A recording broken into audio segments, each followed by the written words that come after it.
Anyhow, when the war ended, we come in from work on the night of the 18th of August. Now, the war ended on the 15th. We didn't know that. We worked the 16th, the 17th, and the 18th.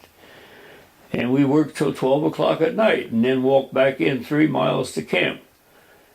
So we had a 3-story building, tile roof. They're just laid on, you know, because they're heavy enough the wind won't take them off.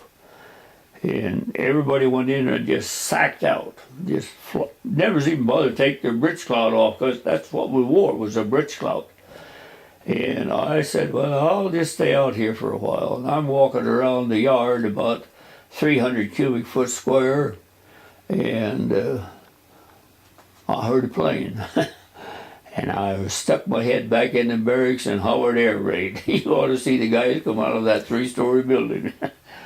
And here this plane come, and he just dived straight down, right down at the top. We thought he was never going to pull it out.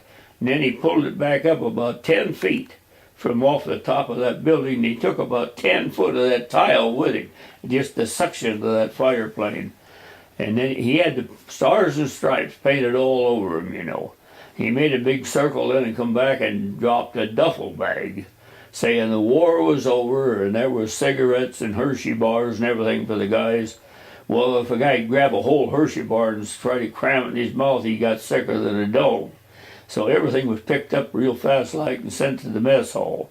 And they could dish a little of it back, but standing around there with the arms around each other and cry like a bunch of little kids. So then we come back home. And we're in Yokohama. When we left the camp in Osaka, we went over to the railroad yards. They was going to come in and liberate us, but they didn't. We went over to the railroad yards, and when this train come in, we had 3 men in the cab, just like that. And we said, we want to go to Yokohama. And this one engineer said, no. He said, I won't take you. Well, we just grabbed him and tossed him out. The other engineer and this fireman said, well, we'll take it. And so we had a guy get up with the other, and he watched everything the other guy did. He said, oh, I can handle this. We didn't go very fast, but when we left Osaka, we come right through where part of Nagoya was, and it's still smoky.